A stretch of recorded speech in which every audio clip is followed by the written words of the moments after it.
ومن أحسن قولا ممن دعا إلى الله. السلام علیکم ورحمۃ اللہ وبرکاتہ۔ بسم اللہ الرحمن الرحیم، نحمدہ ونصلی علی رسول الکریم۔ الحمدللہ، قرآن پاک کے مضامین کے اعتبار سے آج 8ویں پارے کے اندر جو اہم مضامین ہیں انشاءاللہ اس کو ہم پڑھیں گے اور سمجھنے کی کوشش کریں گے۔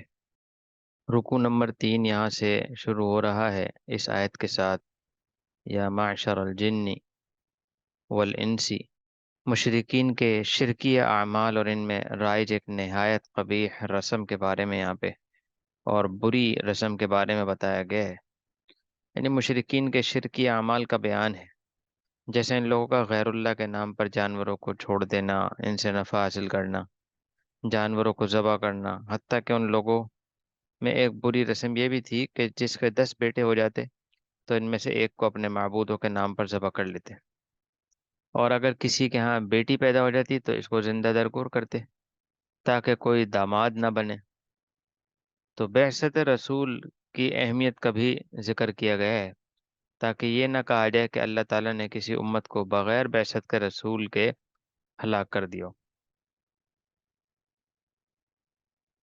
تو اس رکوع کے اندر مشرکین کی ایک بری رسم اور عادت کو بیان کیا گیا ہے، اور قتل اولاد یہ ان کے اندر ایک بری عادت تھی کہ اپنے بچوں کو 10 بیٹے ہو جاتے تھے تو اس کو قتل کر دیا کرتے تھے، زندہ درگور کر دیا کرتے تھے۔ تو سب سے بری عادت قتل ہے۔ قتلوا اولادهم سفہا بغیر علم، کہ اپنی اولاد کو قتل کر دیا کرتے تھے۔ اس کے بعد رکوع نمبر 4 یہاں سے شروع ہو رہا ہے، وَهُوَ الَّذِي أَنشَأَ جَنَّاتٍ مَّعْرُوشَاتٍ۔ اس میں حلال اور حرام کے مالک کے ساتھ شرک مت کرو، بس یہ کہا گیا ہے، کیونکہ مشرکین کا یہ نظریہ تھا کہ انہوں نے اپنی مرضی سے کچھ چیزیں حلال کی بھی تھیں اور کچھ چیزوں کو انہوں نے اپنے اوپر حرام کیا ہوا تھا۔ تو اللہ نے بتایا کہ جو حلال کرنے والا ہے اور حرام رکھ کرنے والا ہے یعنی اللہ تعالیٰ، تو اس کے ساتھ شرک مت کرو۔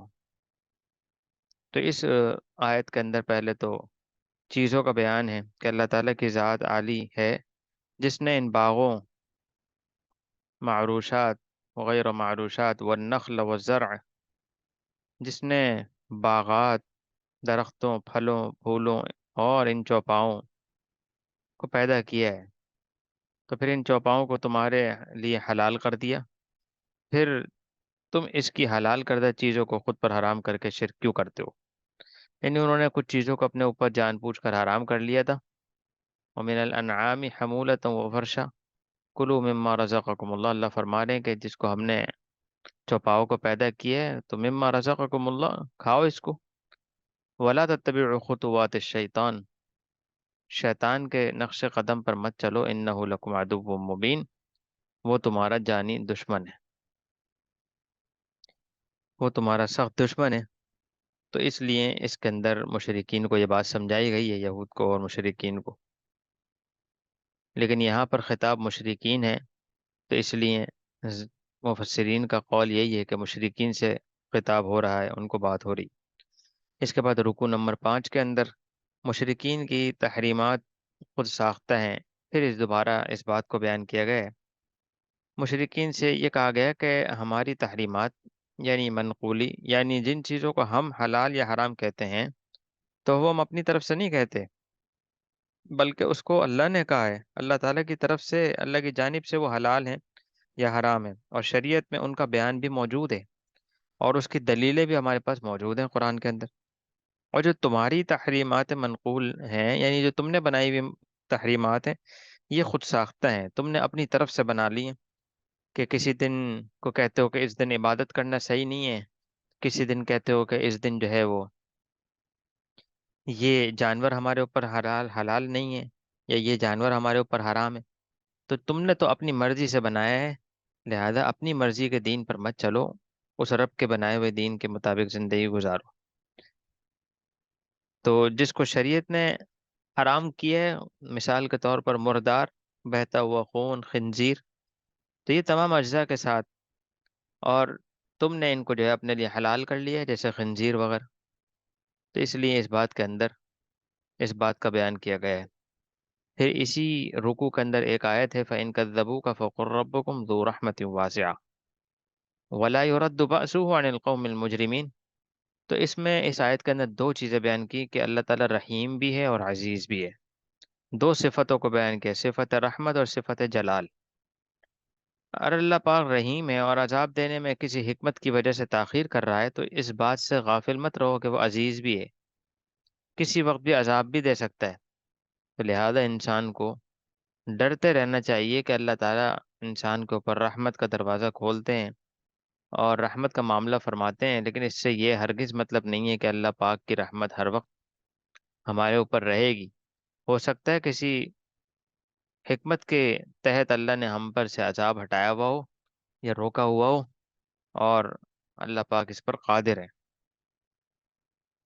اس کے بعد پھر مشرق اللہ کی مشیت اصل ہے، اللہ کی مشیت اصل ہے۔ حقیقت یہ کہ اللہ تعالیٰ کی مشیت اور ارادہ ہوتا ہے تو کام ہوتا ہے، مگر اس کے ساتھ ساتھ بندے کی مشیت اور ارادہ بھی ضروری ہے۔ یہ اس آیت کے اندر تفصیلی اس کا بیان ہے۔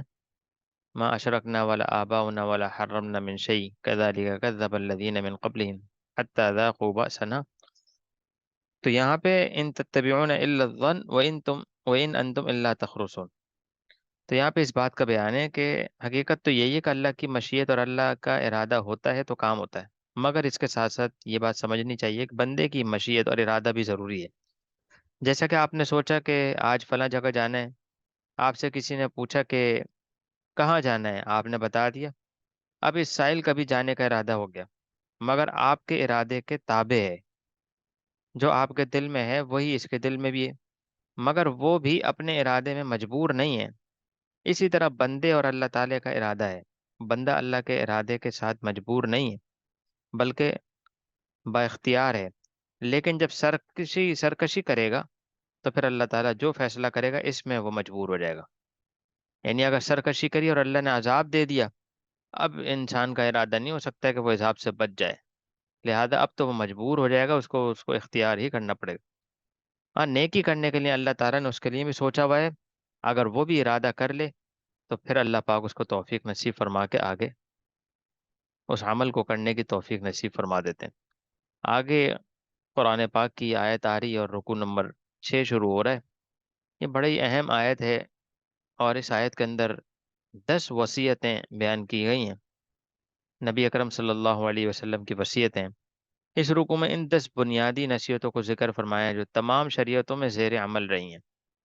یعنی یہ ایسی 10 نصیحتیں ہیں اور آپ صلی اللہ علیہ وسلم کی وصیت ہے کہ اگر ان 10 نصیحتوں پہ کوئی عمل کر لے، اور یہ ایسی 10 نصیحتیں کہ جو ساری شریعتوں میں، تمام پرانی شریعتوں میں زیر عمل رہی ہیں، یعنی اس پر عمل رہا ہے، اور ہر نبی نے اپنی امت کو ان باتوں کا حکم دیا۔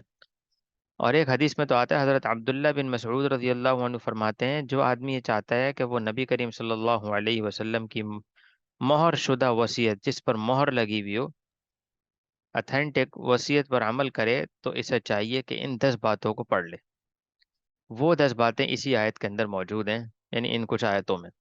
سب سے پہلی یہ ہے کہ اللہ تشرکو بھی شیئا، شرک نہ کرو، وبالوالدین احسانا، والدین کے ساتھ حسن سلوک کرو، ولا تقتلوا اولادکم من املاق، نمبر 3، اولاد کو فقر و فاقے سے کے ڈر سے قتل مت کرو، کہ یعنی انسان جو ہے وہ اولاد کو پیدا ہی نہ ہونے دے کسی ایسے چیزوں کو استعمال کر کے، اور یوں اس لیے کہ ان کو کھلائیں گے کہاں سے؟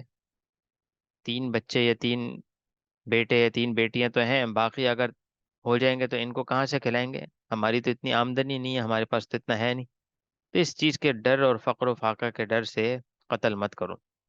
اور نحن نرزقہم و ایاکم، اللہ پاک نے فرمایا تمہیں بھی اور ان کو، بچوں کو بھی ہم کھلائیں گے، تم تھوڑی کھلاتے ہو، تم تو صرف صبح جاتے ہو اور کام پہ اور اپنے کاموں کو کر کر آتے ہو، لیکن رزق تو ہم ہی دیتے ہیں۔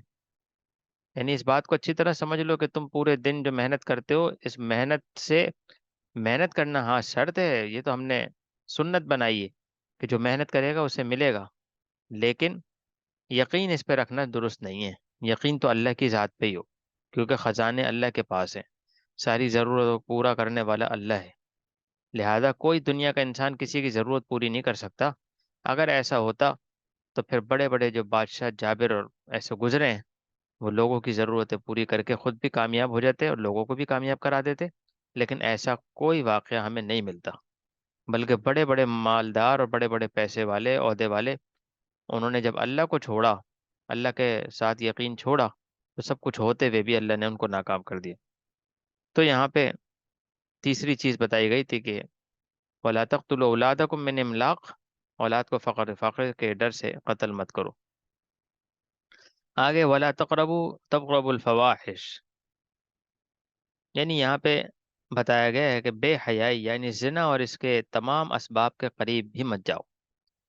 ایک ہوتا ہے زنا، اس سے تو انسان بچتا ہی ہے الحمدللہ، لیکن زنا جیسے یعنی جہاں پہ شرم و حیا بالکل ختم ہو چکی ہو، بے حیائی کا ماحول ہو، ادھر بھی نہیں جانا چاہیے۔ اسی طریقے سے کسی کو ناحق قتل مت کرو، ولا تقتلوا النفس التي حرم الله الا بالحق، ولا تقربوا مال اليتيم الا بالتي هي احسن، اسی طرح یتیم کے مال کو دبانے کی کوشش مت کرو، بلکہ اس کے بالغ ہونے تک اس کے مال کی حفاظت کرنا تمہارے ذمے ہے۔ اور نمبر 7 ہے ناپ تول میں انصاف، وَأَوْفُوا الْكَيْلَ وَالْمِيزَانَ، یہ تاجروں سے متعلق اور دکانداروں سے متعلق حکم ہے کہ جو تاجر حضرات ہیں، دکاندار حضرات ہیں، کہ ناپ تول میں انصاف سے کام لینا چاہیے، کچھ گرام، کچھ 1-2% اوپر ہی ہونا چاہیے، کم نہیں ہونا چاہیے۔ اسی طریقے سے سچ بات کہنا، وَإِذَا قُلْتُمْ فَاعْدِلُوا، جب بات کرو تو سچائی ہو، سچ بات کہنا اگرچہ وہ قریبی رشتہ داروں کے خلاف ہی کیوں نہ ہو، یعنی ہمارے اس میں ہمارے رشتہ داروں کا نقصان بھی کیوں نہ ہو رہا ہو، ہمارے بچوں کا نقصان کیوں نہ ہو رہا ہو، لیکن سچ کے کہنے میں بالکل ڈرنا نہیں۔ وَبِعَهْدِ اللَّهِ أَوْفُوا، اور میرے دین کی اتباع کرو۔ اور آگے آخر میں وَأَنَّ هَذَا صِرَاطِي مُسْتَقِيمًا، اختلاف اور انتشار میں نہیں پڑنا ورنہ حق سے بھٹک جاؤ گے۔ اب یہاں پہ وَأَنَّ هَذَا صِرَاطِي مستقیم کے اندر ایک نقطہ ہے، اور وہ یہ ہے کہ ائمہ اربعہ کا اختلاف باعث رحمت ہے۔ تو کچھ لوگوں نے اس آیت سے کہ ان هذا صراطی مستقیما، میرا راستہ بڑا سیدھا ہے، فاتبعوہ، اس کی اتباع کرو، ولا تتبعوا السبل، مختلف راستے اختیار مت کرو، اس آیت سے اس پر استدلال کرتے ہوئے اس آیت میں مختلف راستوں کو اختیار کرنے سے منع کیا گیا ہے، اور یہی بات ان 4 مسلکوں میں بھی ہے، کوئی حنفی ہے تو کوئی شافی ہے، کوئی حنبلی ہے، کوئی مالکی ہے، لہذا یہ راستے صحیح نہیں، کسی نے یہ استدلال کیا ہے یعنی۔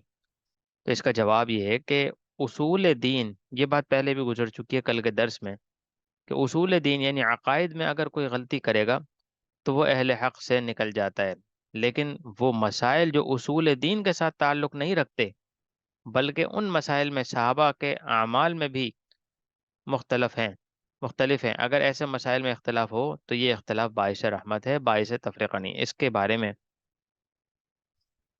ائمہ اربعہ، امام ابو حنیفہ، امام مالک، امام احمد، امام شافعی رحمہم اللہ کے مابین اختلاف بھی اسی قبیل سے ہے، یعنی ان حضرات کا اختلاف اصول دین اور عقائد میں نہیں ہے، بلکہ فروعی مسائل میں ہے جو کہ باعث رحمت ہے۔ جیسے کہ اب یہاں پہ ایک مثال بھی واقعے کے طور پہ بیان کی جاتی ہے کہ آپ صلی اللہ علیہ وسلم نے بنی قریظہ کی طرف جو ہے لشکر کو روانہ کیا اور ہدایت فرمائی کہ عصر کی نماز وہاں پڑھنی ہے جا کے، چنانچہ لشکر روانہ ہوا، اور ابھی بنی قریظہ پہنچنے میں فاصلہ باقی تھا کہ نماز عصر کا وقت ختم ہونے لگا۔ اس پر اصحاب رسول صلی اللہ علیہ وسلم میں دو رائے ہو گئی۔ بعض کی رائے یہ ہوئی کہ چونکہ آپ کا مقصد جلدی پہنچنا تھا، یہ مقصد نہیں تھا کہ نماز قضا کی جائے، اس لیے پہلے نماز پڑھ لینی چاہیے، اور دوسرے حضرات نے رائے یہ دی کہ نہیں، نماز بنو قریظہ میں ہی پڑھنی ہے، کیونکہ یہی آپ صلی اللہ علیہ وسلم کا حکم ہے۔ چنانچہ بعض نے بنو قریظہ میں پہنچ کر نماز قضا کی، اور بعض نے وہی نماز ادا کر لی، اور پھر جب آپ صلی اللہ علیہ وسلم سے پورا قصہ بیان کیا گیا تو آپ نے کسی کی بھی تردید نہیں فرمائی، بلکہ دونوں کو درست قرار دیا۔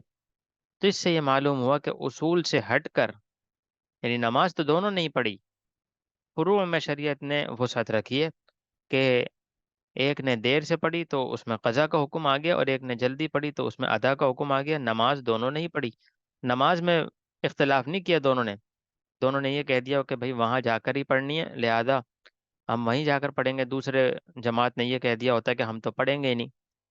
ایسا نہیں، بلکہ انہوں نے کہا مقصد یہ تھا کہ جلدی پہنچ جانا تاکہ وہاں پہنچ کر پڑھنا۔ اب چونکہ ہم جلدی نہیں پہنچ پا رہے ہیں تو لہذا ہمیں نماز کا تو وقت آ گیا، نماز پڑھنی چاہیے۔ تو معلوم ہوا کہ اصل اصول کے اندر، عقائد کے اندر تفرقہ بازی کرنا، فرقہ بازی کرنا یہ صحیح نہیں ہے۔ ہاں، فروعی مسائل کے اندر جو شریعت نے وسعت رکھی ہے، اور یہ وسعت باعث رحمت ہے، اور اسی وسعت کی وجہ سے ہم سب کو یہ معلوم ہونا چاہیے کہ آپ صلی اللہ علیہ وسلم نے بہت سے اعمال کیے ہیں، اور صحابہ میں اختلاف ہوا تو اللہ نے اس کی برکت سے اور اس کی رحمت کی وجہ سے آج آپ صلی اللہ علیہ وسلم کے سارے ہی کیے جانے والے اعمال دنیا کے اندر ہو رہے ہیں۔ کوئی کسی مذہب کے اندر ہے، کوئی کسی مسلک کے اندر ہے، مسالک کے اندر ہے، لیکن آپ کا کوئی عمل ایسا نہیں جو نہیں ہو رہا ہو دنیا میں۔ اس کے بعد یہاں سے رکو نمبر 7 شروع ہو رہا ہے۔ ابتدا میں اس رکو میں قرآن پاک کی عظمت کو بیان کیا گیا ہے اور اس کی طرف ترغیب دی گئی ہے۔ جب کسی چیز کی ترغیب دی جاتی ہے تو اس ترغیب کے اندر انسان کو، یعنی اس کی صفات بیان کی جاتی ہیں۔ یعنی مثال کے طور پہ ہم کسی کنٹری یا کسی آ، جگہ کی ہم کسی کو دعوت دینا چاہتے ہیں کہ آپ وہاں آئیں، بڑا زبردست انتظام ہوتا ہے وہاں، تو اب ہم اس جگہ کی تھوڑی سی اگر تعریف کریں گے تو پھر وہ اس بندے کی اس کو ترغیب حاصل ہوگی اور وہ کہے گا ٹھیک ہے میں آؤں گا۔ لیکن اگر ہم صرف اس جگہ کا نام ہی لیتے رہیں گے اور اس کی کوالٹی کوئی بیان نہیں کریں گے تو کوئی شخص بھی آنے کو تیار نہیں ہوگا۔ تو اللہ نے یہاں پہ قرآن پاک کی تعریف، یعنی قرآن کی طرف لوگوں کو بلانا تھا تو قرآن کی تعریف بیان کی۔ وَهَذَا كِتَابٌ أَنزَلْنَاهُ مُبَارَكٌ فَاتَّبِعُوهُ وَاتَّقُوا لَعَلَّكُمْ تُرْحَمُونَ، کہ یہ اللہ تعالیٰ کی طرف سے نازل کردہ بڑی بابرکت کتاب ہے، لہذا اس کی اتباع کرو۔ اور ساتھ ساتھ ضرورت کتاب کو بیان کیا گیا کہ تم بھی اس کتاب کے ذریعے ملت ابراہیمی کو اپناتے ہوئے سبقت لے جا سکتے ہو۔ اور آگے یہ بھی بتا دیا وَاتَّقُوا لَعَلَّكُمْ تُرْحَمُونَ، تو بتا دیا کہ اس کتاب کے ساتھ چلو گے تو پھر جو ہے تم ہمیشہ ہمیشہ کے کامیاب ہو جاؤ گے۔ پھر آگے اصولی مسائل میں اختلاف کرنے والوں کے لیے زجر اور تخویف اخروی کا بیان ہے۔ جیسے پیچھے ہم نے بیان کیا کہ اصول میں اختلاف نہیں کرنا چاہیے، تو جو کرے گا تو اس کے ساتھ پھر اللہ کی پکڑ ہے، جیسا کہ یہاں پہ وعید آ گئی ہے۔ ان الذین فرقوا، یہاں پہ سامنے ہمارے سامنے اسکرین پر ہے، ان الذین فرقوا دینہم وکانوا شیعا لست منہم فی شیء انما امرهم الی اللہ ثم ینبئهم بما كانوا یفعلون، تو ان کے لیے ایک بڑی سخت زجر اور تخویف ہے اور ان کے لیے سزا کا اعلان ہے۔ تو آگے پھر وہ کرو جو آخرت میں کام آئے گا، اس کے بارے میں پہلے تو یہاں پہ یہ بتا دیا من جاء بالحسنتی فلہ عشر امثالیہ، جو ایک نیکی لے کر آئے گا اسے 10 گنا بڑھا کر اجر ملے گا۔ یہاں پہ بھی مفسرین نے لکھا ہے کہ یہاں پہ من جاء بالحسنتی کا لفظ آیا ہے، تو علماء نے لکھا ہے کہ نیکی کرنا آسان ہے لیکن لے کر جانا آخرت تک، یعنی موت تک اس کو سنبھال کر رکھنا اور پھر قبر میں اور حشر تک لے کے جانا اس کو، یہ مشکل کام ہے۔ تو یہاں پہ یہ نہیں کہا من عامل بالحسنہ، جس نے نیکی کی اس کو 10 گنا بڑھا کر جو ہے نا اس کا اجر دیا جائے گا، بلکہ کہا کہ من جاء بالحسنہ، جو ایک نیکی لے کر آئے گا اسے، یعنی لے کر قیامت تک، موت تک بچا کے رکھے۔ کسی نے کسی کے ساتھ احسان کر دیا، اب اس احسان کا کو جتلانا نہیں ہے موت تک۔ کسی موقع پہ بھی غصہ بھی آ سکتا ہے اس شخص پہ، کسی کام پہ کہ میں نے تو اتنے احسانات کیے ہیں، لیکن نہیں، اب موت تک خاموش۔ اسی طریقے سے کسی کے ساتھ اور کوئی ایسا اچھائی بھلائی کا کام کر دیا، یا ہم نے خود ہی اپنے پرسنل لائف کے اندر، جیسے مثال کے طور پہ 20 سال سے تہجد کا اہتمام کیا، اب کسی کو دکھلاوے کے لیے کر دیا اس کو، تو وہ عمل ضائع ہو جائے گا۔ یعنی خلاصہ یہ ہے کہ جو کام کر لیا ہے اس کی حفاظت بھی کرنی ہے۔ فار ایگزامپل ایک بلڈنگ تیار کی ہے، تو اب جب تک اس سے فائدہ اٹھانا چاہتے ہیں تو چاہتے ہیں کہ ہماری نسلیں بھی اس سے فائدہ اٹھائیں، تو اس کی کیئر بھی کرنی پڑے گی۔ اگر اس کو بالکل چھوڑ دیا جائے گا تو وہ خستہ ہوتے ہوتے ہوتے ایک نہ ایک دن گر جائے گی۔ تو اسی طریقے سے اعمال بھی ہیں کہ عمل کر لیے، نمازیں پڑھ لیں، روزے رکھ لیے، اب ان کو بچا کے لے کے جانا ضروری ہے۔ اگر نہیں بچایا تو پھر یہ ہمارے لیے ہی وبال بن جائیں گے۔ تو اس لیے یہاں پہ یہ آیت کے اندر یہ بتایا گیا کہ جو لے کر آئے گا عمل اس کو ملے گا 10 گنا اجر۔ اور پھر وہ کرو جو آخرت میں کام آئے گا۔ ایک آیت، آخری آیت آ رہی ہے کہ لیبلوکم فیما آتاکم، تمہیں تو امتحان کے لیے بھیجا گیا ہے، لہذا وہ کام کرو جو آخرت میں کام آنے والا ہے۔ کہ دنیا میں جتنی وجاہت ہے وہ صرف ایک امتحان ہے. یعنی یہاں بتایا هو الذی جعلکم خلائف فی الارض ورفع بعضکم فوق بعض. کسی کو بہت اونچا بنایا ہے عزت اور شوکت اور شان و شوکت کے اعتبار سے، کسی کو نیچا بنایا ہے. لہذا یہ دنیا کی وجاہت صرف ایک امتحان ہے. لیبلوکم فیما آتاکم. اصل وجاہت آخرت میں ہے، اس لیے وہ کام کرو جو آخرت میں کام آئے گا. تو اس طرف یہاں پہ اس طرح یہ صورت مکمل ہوئی ہے. اس کے بعد سورہ اعراف شروع ہو رہی ہے. سورہ اعراف کے اندر جو ہے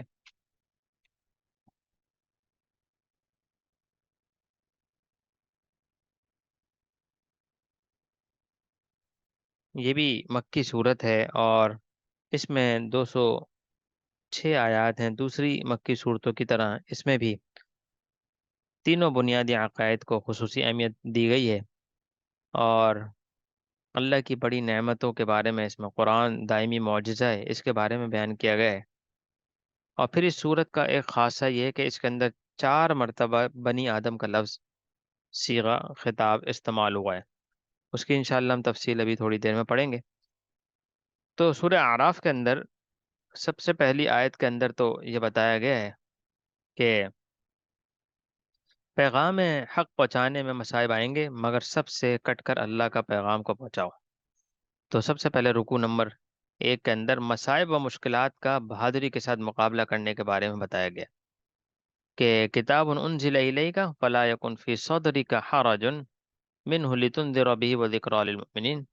اور دوسری آیت کے اندر اتبعوا ما انزل الیکم من ربکم، جو تمہارے رب کی طرف سے اتارا گیا ہے، یعنی شریعت کے احکامات جو تمہاری طرف متوجہ ہیں اس کی اتباع کرو. ولا تتبعوا من دونہ اولیاء، اس کے علاوہ کسی کی اتباع کرنے کی تمہیں ضرورت نہیں. تو یہاں پہ یعنی دنیا والوں کی، دوستوں کی اتباع کی ضرورت نہیں. اتباع کرنی ہے تو تم قرآن کی اور اللہ کے احکامات کی کرو.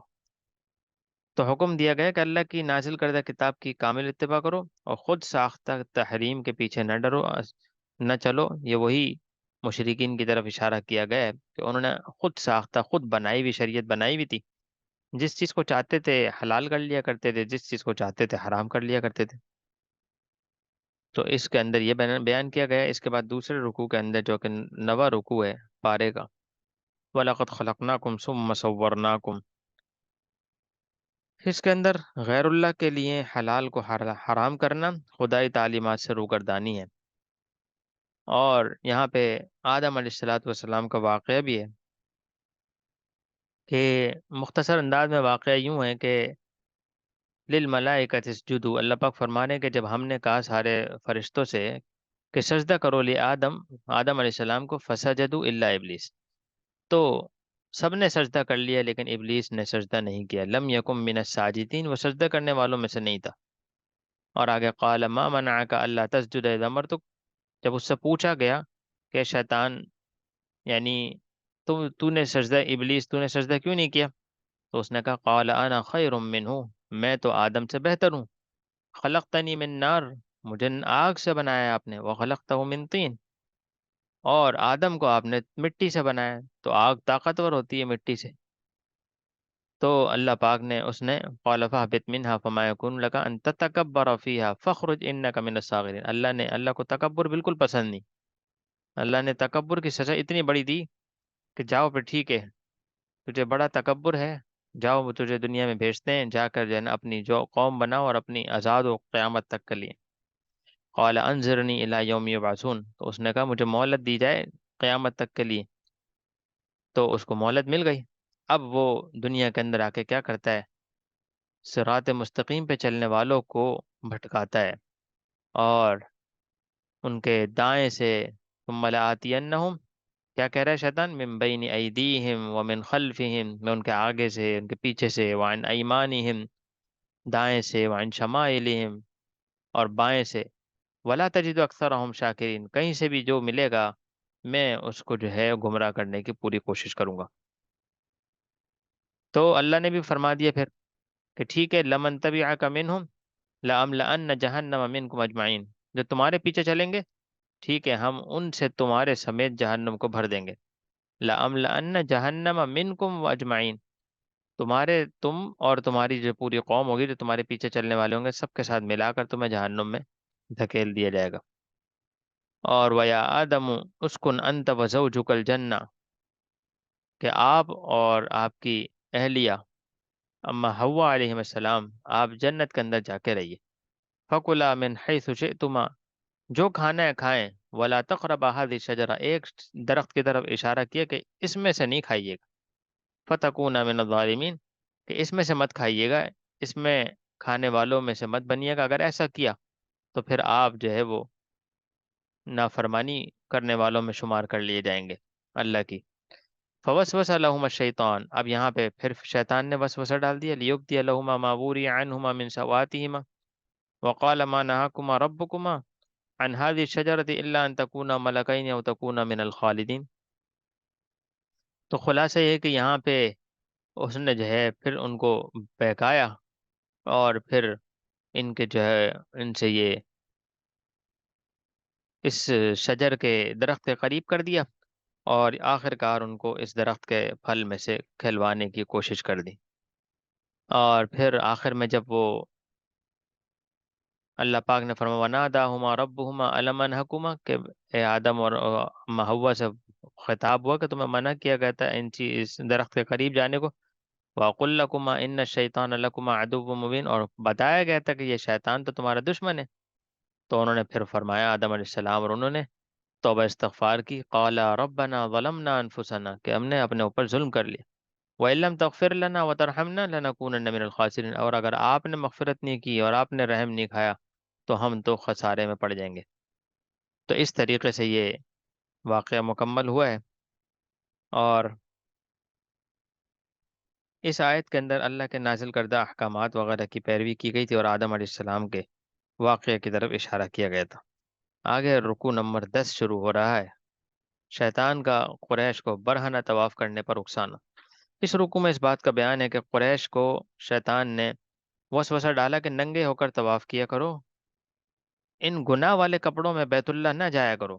تو اللہ نے فرمایا کہ لباس اچھی چیز ہے اور اس کو استعمال کرو، وَلِبَاسُ التَّقْوَىٰ، یعنی اللہ نے لباس کی تعریف فرمائی ہے یہاں پہ کہ لباس بھی ایک نعمت ہے۔ تو اس لیے کہ ابلیس ملعون نے جنت میں تمہارے والد اور والدہ حضرت آدم اور حضرت حوا علیہ السلام سے کپڑے اتروانے چاہے، مگر اللہ تعالیٰ نے ان پر اپنا خاص فضل فرمایا، اور اب یہ شیطان بے حیائی کے کام کروا کر تمہارے کپڑے اتروا رہا ہے۔ تو معلوم ہوا کہ شیطان کا سب سے بڑا حربہ پہلا وہ بے حیائی کو عام کرنے کا ہوتا ہے۔ تو لباس ایک نعمت ہے، یہاں پہ بتایا نے اس رکوع میں کہ لباس جیسی عظیم نعمت کو ذکر فرمایا ہے، اور بتایا کہ روز اول سے شیطان تمہارے لباس اتروا کر بے حیا بنانا چاہتا ہے، لہذا شیطان کے فریب سے بچنا، اور بتایا کہ جب نمازوں میں آؤ تو اچھا لباس زیب تن کر کے آؤ۔ تو اس سے یہ بھی ایک معلوم ہوا کہ جب نماز میں انسان جائے تو کوشش کرنی چاہیے کہ جو اچھے سے اچھا لباس انسان کے پاس ہو اس کو پہننا چاہیے۔ اب یہاں پہ جو ہم نے بیان کیا تھا کہ اس رکوع کے اندر 4 دفعہ یا بنی آدم آیا ہے، تو یا بنی آدم کے صیغے سے خطاب پہلے سورہ اعراف کے ایک قابل ذکر خصوصیت یہ ہے کہ اس صورت میں اللہ تعالیٰ نے مسلسل 4 بار انسانوں کو یا بنی آدم کے صیغے سے خطاب کیا، اور یہ 4 ندائیں سورہ اعراف کے علاوہ کسی اور صورت میں نہیں ہیں۔ تو پہلا جو خطاب ہے جس میں اللہ نے لباس کی نعمت کا ذکر کیا ہے، جس میں فرمایا اے اولاد آدم، ہم نے تمہارے لیے لباس اتارا ہے جو تمہارے ستر کو بھی چھپاتا ہے اور زینت کا باعث ہے۔ کیا فرمایا؟ لباس یواری سوآتکم وریشا و لباس التقوی ذالک خیر۔ تو پہلے پتہ ہے ستر کو چھپاتا ہے اور زینت کا باعث ہے، اور تقوی کا لباس سب سے بہتر ہے۔ پھر دوسرا خطاب یا بنی آدم لا یفتننکم الشیطان کما اخرج ابویکم من الجنت ینزع عنہما۔ تو 10ویں رکوع کے جس میں اللہ تعالیٰ نے ابلیس کے فتنے سے بچنے کی تلقین کرتے ہوئے فرمایا ہے اے اولاد آدم، کہیں شیطان تم کو بہکا نہ دے جیسے اس نے تمہارے ماں باپ کو جنت سے نکال دیا کہ لباس اتروا دیے تاکہ ان کا ستر دکھاوے۔ پھر تیسرا جو یا بنی آدم آیا ہے وہ اسی رکوع کی آخری آیت ہے، یا بنی آدم خذوا زینتکم، جس میں فرمایا اے اولاد آدم اپنی زینت کا لباس لے لو ہر نماز کے وقت، اور کھاؤ اور پیو اور اسراف نہ کرو، بے شک اسراف کرنے والوں کو اللہ پسند نہیں کرتے۔ تو اس میں بہت سارے وہ اس معاملات آ گئے، ولا تسرفو، کہ اسراف کرنے والا، اللہ اسراف کرنے والوں کو پسند نہیں کرتے۔ اور خذو زینتکم عند کل مسجد، تو جب مسجد جاؤ تو لباس کو اچھا استعمال کرو۔ پھر اس کے بعد 11ویں رکوع کے اندر چوتھا خطاب ہے، جس میں یہ فرمایا گیا ہے یا بنی آدم اما یاتینکم، اے اولاد آدم اگر تمہارے پاس تم ہی میں سے رسول آئیں جو تم کو میری آیت سنائیں، تو جو تقوی اختیار کر لیں گے، اپنی اصلاح کر لیں گے، تو ایسوں پر نہ کوئی خوف ہوگا نہ وہ غمگین ہوں گے۔ فلا خوف علیہم ولا هم یحزنون، فلا خوف، فمن اتقى واصلح، جو تقوی اختیار کر لیں گے اور اپنی اصلاح کر لیں گے، فلا خوف علیہم ولا هم یحزنون۔ تو اس میں چار خطاب اس طرح بیان ہوئے ہیں، اور اس کے اندر جس طرح لباس کا اتنا زیادہ ذکر آیا ہے تو بتایا شرم و حیا کا بگاڑنا شیطان کا پہلا ہدف ہے۔ تو یہاں پہ یہ نقطہ ہے کہ پہلی تین ندائیں لباس کے بارے میں ہیں، تین دفعہ اولاد آدم کہہ کے لباس کے بارے میں حقیقت بتائی۔ ان میں سے دوسری ندا میں یہ بتایا کہ ابلیس لعین نے حضرت آدم اور حوا علیہ السلام کا لباس اتروا دیے، ان کے سطر کھلوا دیے تھے۔ وہ ابلیس کا ایک بڑا ہدف یہ ہے کہ اولاد آدم کو شرم و حیا کے لباس سے محروم کر دے اور انہیں فحاشی اور عریانیت کے راہ پر لگا دے۔ سطر کے تقاضے پورا کرنے والا لباس انسان اور حیوانات سے ممتاز کرتا ہے۔ حیوان ننگا پیدا ہوتا ہے اور زندگی بھر پھر وہ بغیر کپڑوں کے رہتا ہے، جبکہ انسان کو اللہ تعالیٰ نے لباس کے ساتھ عزت اور فضیلت بخشی ہے۔ تو معلوم ہوا کہ انسان کو لباس کا اہتمام کرنا چاہیے، اور لباس بھی جو شریعت نے لباس بتایا ہے مکمل طور پر لباس کا اہتمام کرنا چاہیے۔ اور اس کے بعد پھر رکو نمبر 11 کے اندر اس کا بیان ہو گیا لباس کا بھی، اور یا بنی آدم سے خطاب ہو چکا ہے۔ اس کے بعد جو اگلا رکو ہے،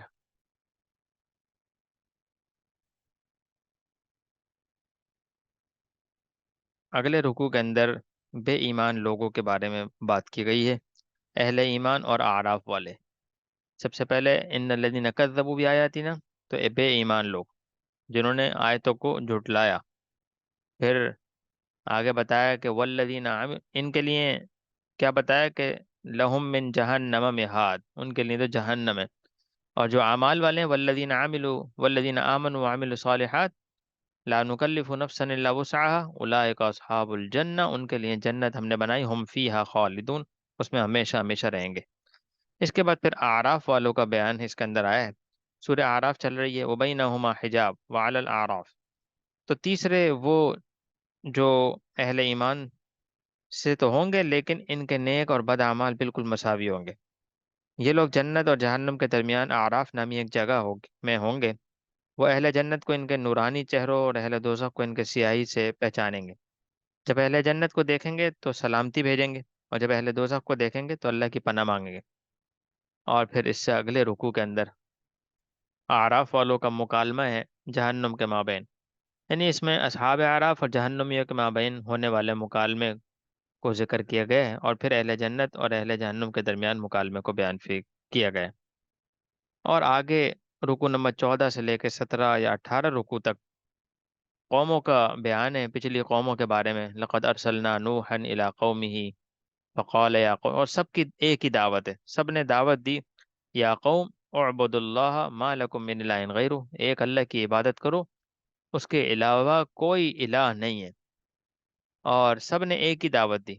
وَإِلَىٰ عَادٍ، یہ دیکھیں آگے، وَإِلَىٰ عَادٍ أَخَاهُمْ هُودًا، ہود علیہ السلام نے کیا دعوت دی، قال یا قوم اعبدوا اللہ ما لکم من الہ غیرہ۔ اسی طریقے سے آگے وَإِلَىٰ ثَمُودَ أَخَاهُمْ صَالِحًا، صالح علیہ السلام نے سمود کی طرف بھیجے گئے تو یہ فرمایا قال یا قوم اعبدوا اللہ ما لکم من الہ غیرہ۔ اسی طریقے سے آگے وَإِلَىٰ مَدْيَنَ أَخَاهُمْ شُعَيْبًا آئے گا، وَإِلَىٰ مَدْيَنَ أَخَاهُمْ شُعَيْبًا، مدین کی طرف شعیب علیہ السلام کو بھیجا گیا، انہوں نے بھی یہی دعوت کی، قال یا قوم اعبدوا اللہ ما لکم من الہ غیرہ۔ تو معلوم ہوا کہ سابقہ حضرت نوح علیہ السلام کے قصے سے ذکر ہے، اور حود علیہ السلام اور صالح علیہ السلام اور شعیب علیہ السلام، ان سب کا جو ذکر ہے ان سب نے توحید کی طرف دعوت دی، اور یہ بتایا ساری امت کو اور اپنی قوموں کو کہ اللہ کی طرف جو ہے وہ اللہ کے علاوہ کسی کو شریک مت بناؤ، اللہ ہی الہ ہے، معبود ہے، وہی سارے کام بنانے والا ہے۔ جب کوئی کام پیش آ جائے تو اس کی طرف متوجہ ہو، بیمار ہو تو اللہ کی طرف رجوع کرو۔ اس لیے آج ہمیں بھی یہ سبق ملتا ہے سارے نبیوں کی دعوت سے کہ ہم خود بھی جو ہے اللہ کی طرف رجوع کریں اور ساری امت کا رخ بھی اللہ کی طرف موڑیں۔ اب ہمارے اوپر یہ کیوں فرض بنتا ہے؟ اس لیے کہ نبی کو تو اللہ نے نبی بنا کر بھیجا، اس پر تو فرض ہی تھا کہ وہ ساری امت کو اللہ کی طرف بلائے، توحید کی طرف بلائے۔ لیکن ہمارے اوپر دوسری حیثیت سے کہ ہم آپ صلی اللہ علیہ وسلم کی امت میں ہیں، اور آپ صلی اللہ علیہ وسلم آخری نبی ہیں، تو اب جو نبوت کا سلسلہ ختم ہوا تو اللہ نے نبیوں والا کام اس امت کو عطا فرمایا، جس کی تفصیل احادیث کے اندر بھی اور قرآن پاک میں بھی موجود ہے، جس کے ہم چوتھے پارے میں پڑھ چکے ہیں کہ کنتم خیر امت اخرجت للناس، تم بہترین امت ہو۔ تو بہترین امت کا آگے خطاب کرنے کے بعد بتایا کیوں بہترین ہو، تمہیں نبیوں والا کام دیا گیا ہے۔ کیا کام تھا نبیوں کا؟ امر بالمعروف اور نہی عن المنکر، کہ اچھائی کو پھیلانا اور برائی سے روکنا، یہ نبیوں کا کام تھا، اللہ کی طرف بلانا۔ تو ہم بھی انشاءاللہ نیت کریں کہ ہم خود بھی پورے کے پورے دین پر اور اچھائیوں پر چلیں گے، برائیوں سے بچیں گے، ساری انسانیت کی نیت کریں گے۔ نیت ساری انسانیت کی کریں، سارے عالم کی کریں، دنیا کی، پھر جہاں جہاں ہمیں موقع ملتا جائے وہاں وہاں ہم اس بات کو کرتے رہیں۔ اللہ پاک عمل کرنے کی توفیق نصیب فرمائے۔ وآخر دعوانا ان الحمد للہ رب العالمین۔